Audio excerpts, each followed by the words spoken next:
What's up, guys? Keith Jesse back on the bench tonight.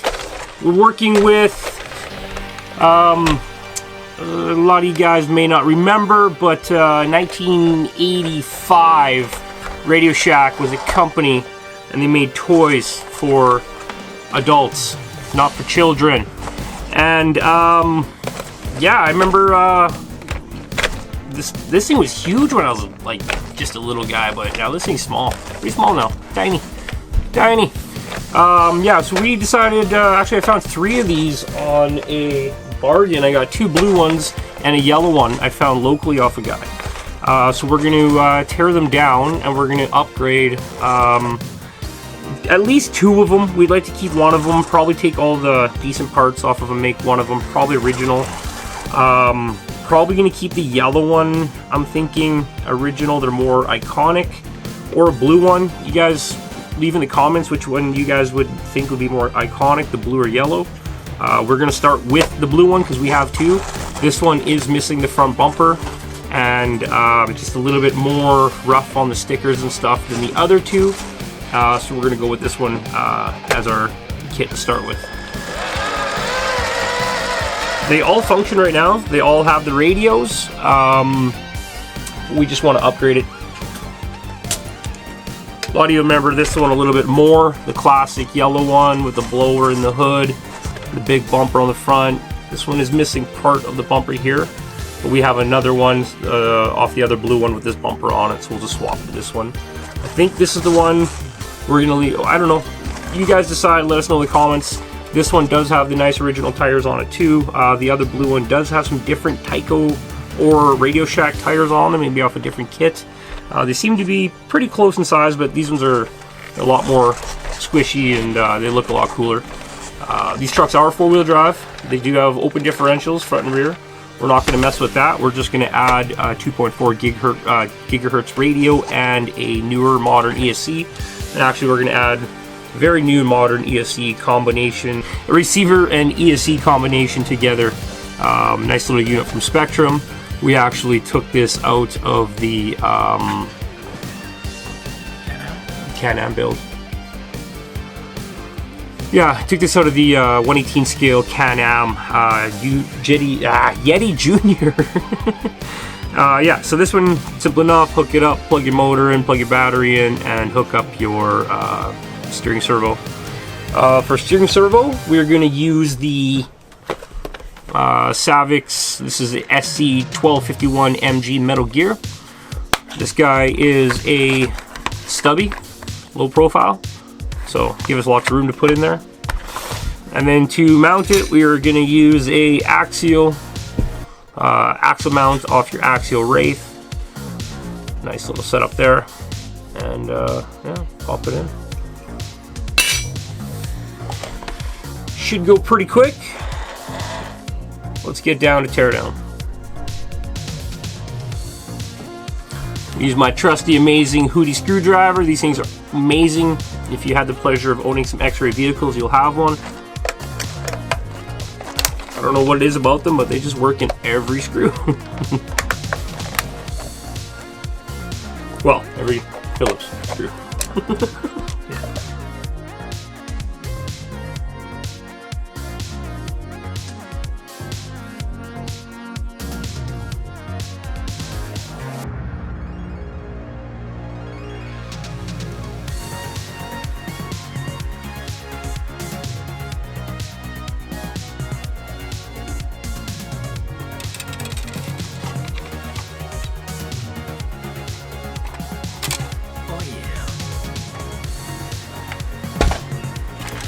There you go, 35-year-old RC technology, still relevant, still pretty much what you'd find under the hood. If a little bit more circuitry you'd find than the newer stuff. They've simplified this circuit board a lot more, but the sad truth is this one probably works better. This vehicle still runs great, drives fine. We're just upgrading it for our own pleasure. I'd like to put our motor into it, a 370 can, but these use a long, I'll show you when I get it open, but they use a long pinion gear so you can have the selector on the transmission from fast to slow gear ratio.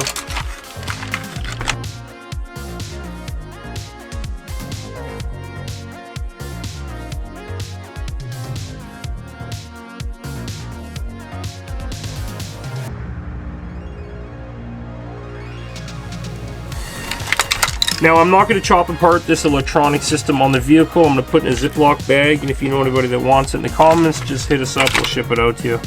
These things are hard to find, and people are still looking for them. There's no point in scrapping it.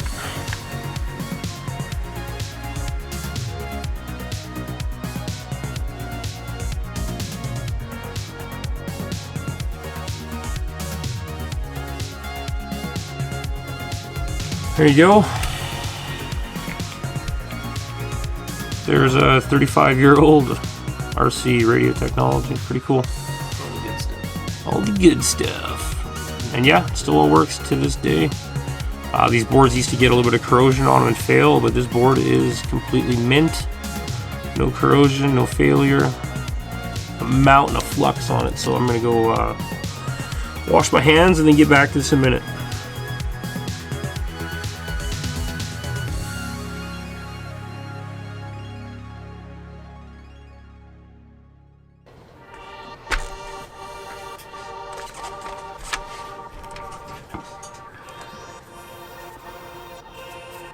It appears to be full of candy, so we're gonna have to open that up and see what's going on. Like, what the heck, man? That's so weird. That looks like kids' candy. For real? Yeah, it's all here. Oh, you know what it probably is? The grease just turned to dust. Yeah. Over time. Yeah, that's probably exactly what it is, because there's no way it's candy. But like, you know, it's clear, flaky stuff. The ribbon candy from Grandma's house at Christmas time. It's either shatter or candy. Peanut brittle. Yeah. Let me get everything good clean in the grease inside before we throw the 7.2 volts at it, Jesse. Takes a whole 7 volts, Jesse. Yeah, factory on this would be, what, 6 volts, I believe? Yeah, so this little fella being to the beach. Pretty interesting. Yeah, inside here they have a differential with a bevel gear run off of that, running on a shaft to the front, which I believe...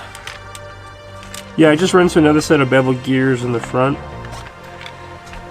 And, yeah, steering rack will be easy to do. The whole build is fairly easy to convert over. Really not much with it. Motor's pretty small. Nice, we can get ours in there. You never know if you open it up. We're gonna have to take all this out and clean it. Best bet you want to do with that is snap a picture with your phone. That way, if you don't get everything back to, you know, what is, you have a reference to go with. You never want to just open a kit and start dumping pieces on the floor, or I mean, open a donor kit or another toy or something you don't know much about, and take things out. I've done it before. A little spring or, you know, clips falling out. I wasn't sure how to get it all back in, so this got pretty easy. Be nice if we can get that motor in there. 37 turn. Let's see what happens. I don't think it's gonna fit. It's only 1 speed, Jesse. Oh, dude, that's crazy. That's awesome. There's your motor, or transmission, 2-speed. Yes, 2-speed, 35-year-old transmission. We'll call this the, I don't know what we'll call this. This little diff unit, I know, comes right apart. There's your main drive and differential. And then these gears here are the ones that have the shafts that run out to the front. That's cool. Very simple.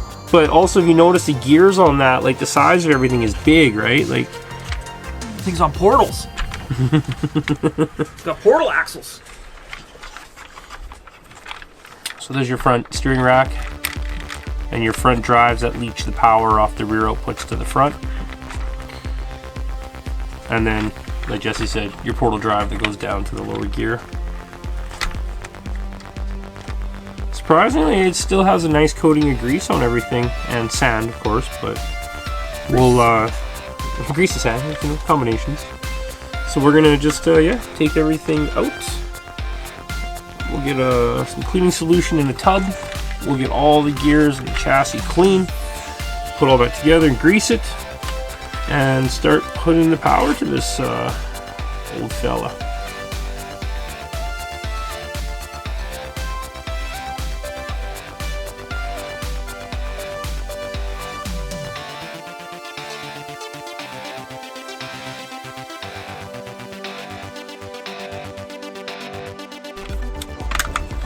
Yeah, just another 4 screws to pull this off. When you pull this off, the front tire steering assembly is going to fall apart, so just kind of keep an eye on how that all goes.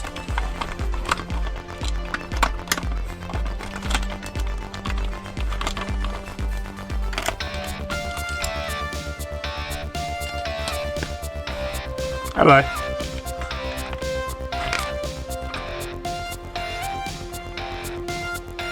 There's just those 2 screws falling out. Here's your front drive, front steering knuckle, and it's billet. No, it's cast aluminum. It's not bad, right? Like, yeah, for a 35-year-old truck. Yeah, exactly.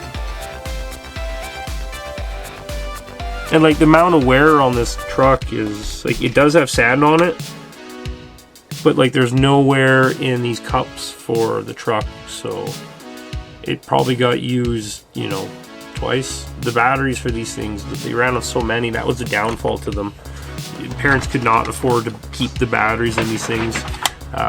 Battery recharging technology in 1985, I think, was a little ridiculous for the pricing on it, but just the charger alone, I remember we had barely charged the batteries and it took 2 damn days. It's no fun. Yeah, here we go. There she is, battery tray out. We're going to take all these pieces like we said upstairs. All these little metal bits in the radiator tray, we're going to cut the backside and knock those guys out. Wash the rest of the flux off this first before we get into that, because flux is deadly. Yeah. Just going to figure out what we're going to do for a battery tray. Probably going to open up the inside of the truck just so we can put a battery up inside from the battery box underneath. There. So let's go get this cleaned up and be right back. Okay, we're back. We got all these parts cleaned up. Chassis, we made a cut there and a cut there so we can fit a 2S. Right now all we have is this little 6-cell stick pack, but we can now fit that into the bottom. We can have a wire come through there. We can plug a wire in, feed that into the bottom, and use the original battery door to close it up in there. So we have our power on demand. You want that in there, Jess? Yeah. You want to fit that in there? Yeah. This isn't for us. So. Okay. Well, next one. Next one we'll get that in, okay? See, we picked up a dozen new subscribers last week. We'd like to welcome you guys to the channel. We're kind of just, you know, our first year in the game of filming YouTube. We've been in the hobby for, I've been doing this for, well, since I was like 12. Jesse's been doing this since he was like, well, 12, so many moons. Motor wires on the motor are pretty small.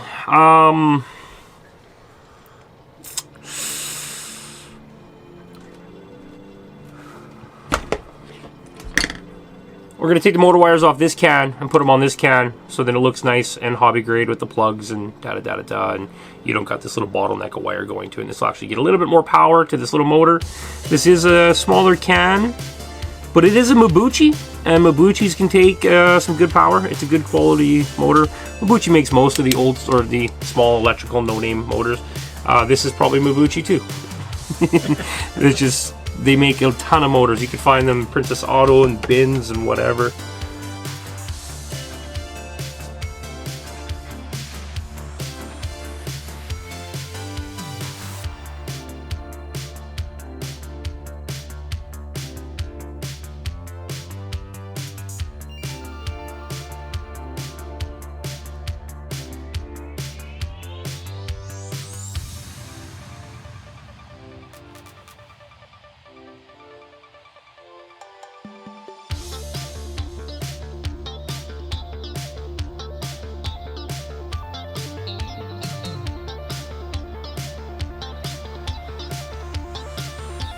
We're gonna use a little of our Pro Boat marine grease.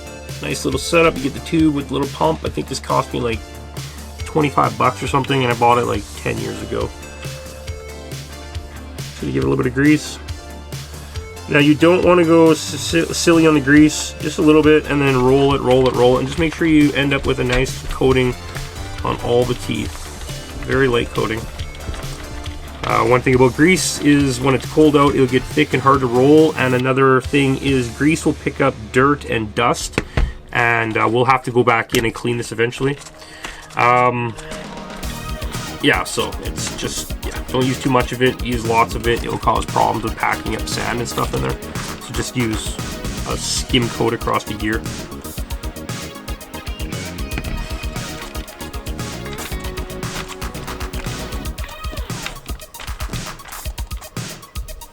You don't want none. That will cause wear on the gear. Some places don't, and they'll tell you that using plastic and petroleum products like grease on it is bad for the plastic. I've heard that from a few places. That's them just trying to get a warranty. Start on the back half. Don't forget your gear change switch from fast to slow, most important piece. There's a little keeper clip that he has to clip into right there. Make sure he's in. And what I like to do is slide it over to the position where he locks in, so you know he's going to stay in as you're working on it. Now this is my first time opening a kit like that, but if I have options to do that, I will always do that to hold it in place. Yeah, it's going to be a cool little truck. We're going to try to figure out a solution to change the motor on one of the other two. More power, baby. Power, baby. I think we might be able to drill out the brass gear and then heat it up and actually solder it to the shaft. I know in slot car racing they solder the shaft to it, so maybe I can use a couple those clip-on heat exchangers on the shaft, right? Those little clip-on coils. You just torch the end of it with a pencil torch. Get all crazy.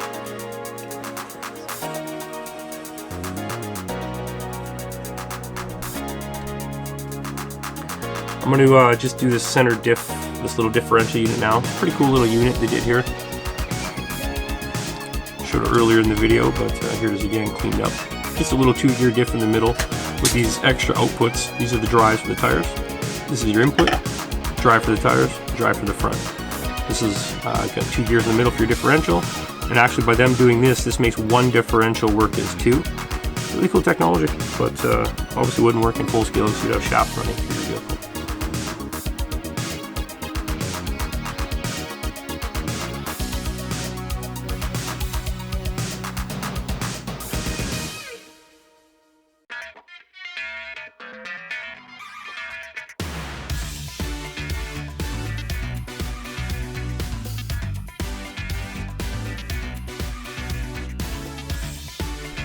Because this transmission and has a box on the bottom that the shaft needs to fit into, you have to lower them both in together. These aren't gang signs. These are my box and my shaft, so take what you want. Funny thing was, the Radio Shack actually in the back of this motor, they put a plastic cradle cupping the back of the comm cover, whatever you want to call it, the commutator cover. I was just having an argument with a guy, not an argument, discussion with a guy yesterday about the TRX4 Traxxas, how he feels the engine plate is flimsy, which I've never thought was a problem because I've ran many other brands like Axial, OG stuff with a flimsy motor plate, and it's never led to any problems. But it's funny to see that something made 35 years ago is got a little bit of thought put into it, right? So. Okay, slight intermission there. I noticed there's a shaft sitting on the bench that's supposed to go in the front axle here. So we're gonna have to pop that apart once we're done putting the rear end together and obviously put that in. These things will happen on this channel from time to time.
You see, I didn't tap on anything in this video. That's for you, buddy. Just for you, buddy. Just joking. One guy's like, the tapping drove me nuts. I'm like, I know, I'm sorry. It's a lot of money I spent. I was thinking about it. I'm like, fuck. Sitting there thinking about paint jobs and what to do, right? I'm just like, duh, and I do what I do in the office, so I won't do that on film no more.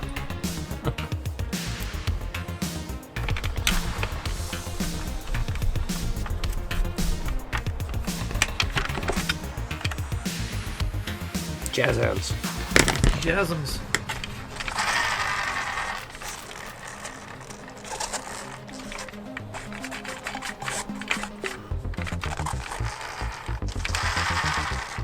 Awesome.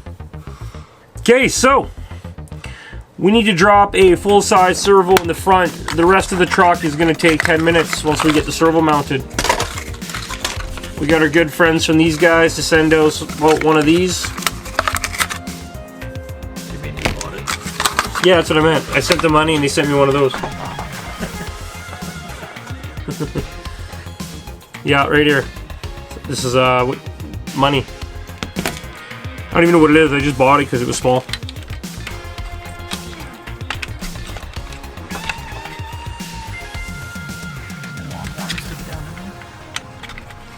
Yep, because that only moves there. You know what I mean? Yeah. So we just need a little bit of nothing to it. I'm gonna drill these out on a long screw through, and then put my standoffs on those and trim these down. So let me just pop this off and show the folks in the interworlds. Interworlds. Hey, you back again here? No, just joking. So these standoffs that are here, that mounted the box that had those one of those spinny. I'm gonna convince you to go left or right servos that are like the clutch servos, I think they're called. Yeah, that's what they are. Clutch servo, garbage.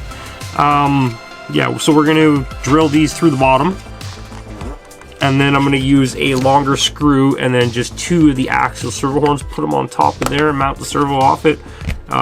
We're not going rock hauling, we're not going racing. This is just a novelty build for something to do for fun, retro style, kind of bang around the house with something with a little bit more technology, and it doesn't cost $78 in batteries to power, because to buy 4 D cells and 2 9-volts is like 30 bucks. I don't care who you are. Like, you can get a tank of gas in your car for that price. Okay, so we need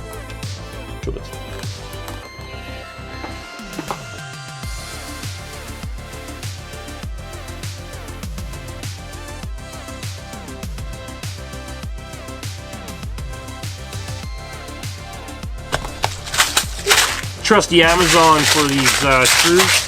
They're not the greatest screw. They're great for when you're like building internal stuff like that. I wouldn't, like, they're like really crappy light material.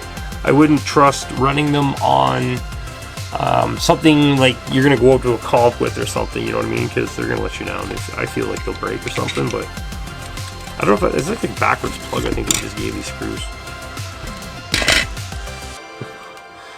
Fair warning. Jesse and I are just working out our plans for our next studio so we can actually have some more build space, some better scenery instead of our bellies, and our worn out green mats. We're just getting rolling, so give some time. We'll be having some updates and probably do a build vlog video, vlog with the build of the studio. We got a bunch of orders out with Amazon for lighting and equipment, so we can get up to the next level. Some camera equipment so we can get some different shots, different angles, some slides, you know. The money you gotta invest if you want to make a show. And obviously we don't get paid for this, so this is just something to do to keep the hobby fresh for ourselves, right?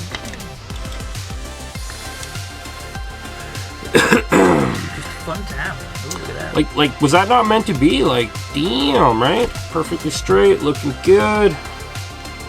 I'd send pictures of this to Radio Shack and see if they're hiring, but you know how that's gonna go. What?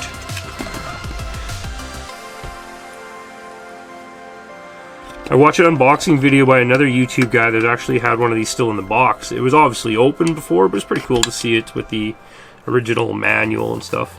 Apparently these are made by the TANDY Corporation. I know nothing about this TANDY Corporation, but that's who made these trucks under commission for Radio Shack. Radio Shack. Okay, so yeah, like I said, cheap Amazon screws work through here, fire them up through here. We're gonna take the servo and mount it this way to the front.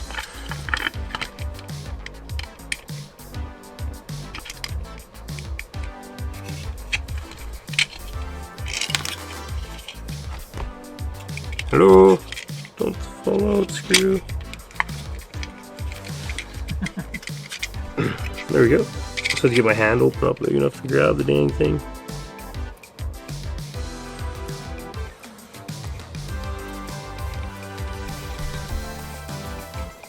It's kind of a pain in the butt because the servo's kind of floating up on these standoffs, but we got it.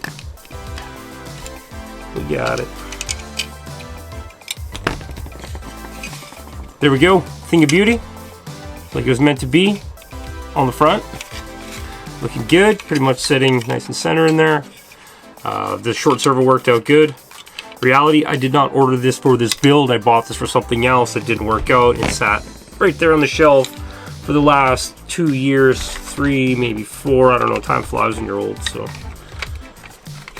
So there's 2 tabs right here. These 2 tabs need to line up behind these 2 gears here to keep the pressure on the gear and to keep the mesh tight on the gears that come from the back that power the front. Want to make sure your steering shaft is all the way down and it functions side to side nicely. Everything's seated. This one gear wants to pop up all the time, but that's because of the roll in the wheel. And then just start wiggling it all in there. Okay, so we need to now look inside the body, see what kind of space we have. See.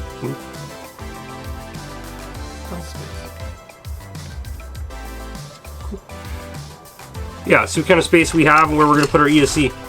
Obviously, we have tons of space in this section. Say battery tray door forward. So best place ESC can go is probably right on top.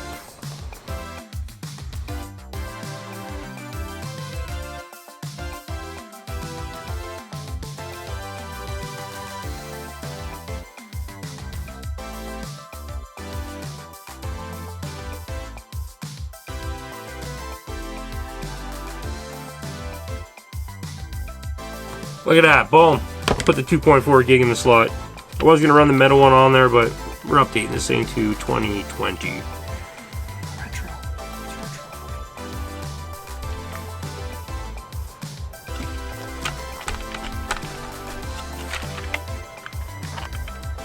Isn't that awesome? 2-in-1 ESC and receiver. Nice full-size SAVOX servo, SAVOX. Come see some fire. Stock motor, big fat motor wires running to it. Nice motor connectors in case we got to switch the flow going to the motor. Because I'm not sure it had a gray and a brown wire on there, and that could mean whatever they want. It's up to them when they put it together. So.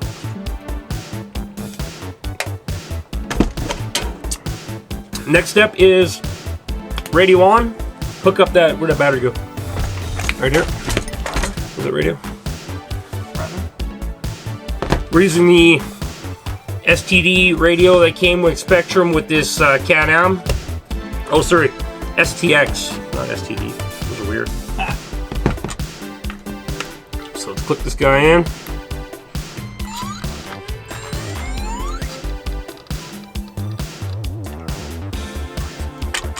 And it's got party sounds.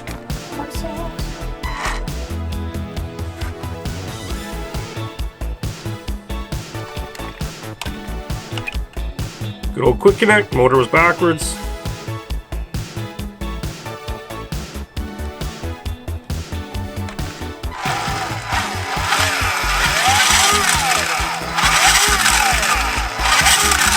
Set it slow or fast?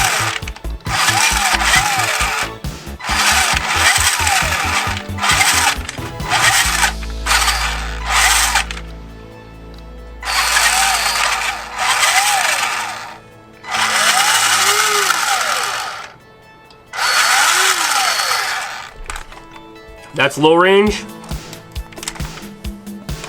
There's high gear.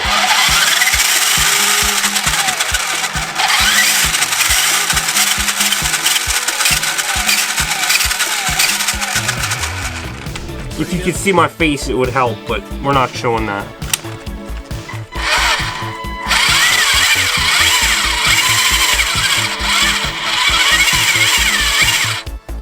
Yeah, that's a nice setup. It never had that kind of torque factory, I'll tell you that much. The only downside that I'm going to see to be running this radio is my endpoint adjustment is not settable on here, but... Oh, do they not even have a throttle rate on this thing? Steering rate. Steering rate, steering rate, steering rate. So I can turn my steering rate down. Okay, so I can turn the steering rate down so I can get... Ooh, that's like the minimum is still might be too much. We'll quit talking, we'll put this in, we'll get back to you on that. Hold tight. Okay, so the first servo horn I picked out of the box is the one I'm going to use. It's a nice plastic drop down. It's got some chub on the bottom. I'm just going to cut a slit into there because there is a slotted little piece of plastic that you remember you've seen earlier in the video. Don't lie, I know you've seen it. No, I was joking. Earlier in the video, there's a little slotted piece of plastic that goes back and forth that they call the steering rack. It's not really a steering rack, so. Okay, first attempt didn't work. We're going to try taking this 12mm by 2mm bolt, or 2.5mm by 12mm, 3mm by 12mm. Gosh. And I'm going to just make a spacer with these nuts over top of the shaft. And then I'm going to thread this in the front, and that should be enough of a spacer. So I'm just going to put 3 nuts down here. Like Friday night. Yeah. 3 nuts there. No, I was joking.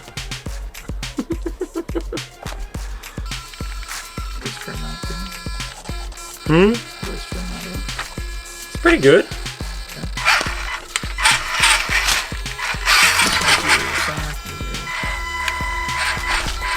Center? What do you mean, like? That's pretty good.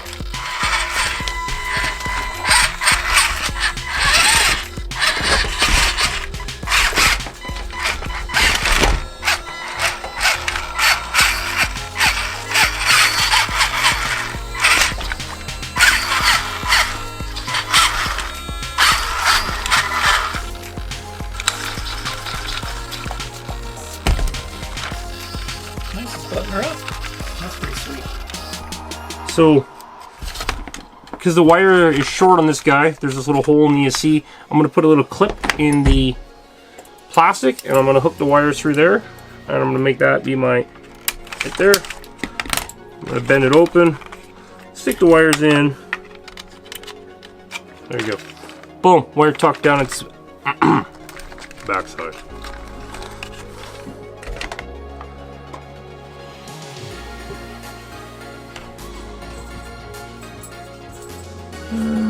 You're there and there, there and there. Get that sit and fit it on there.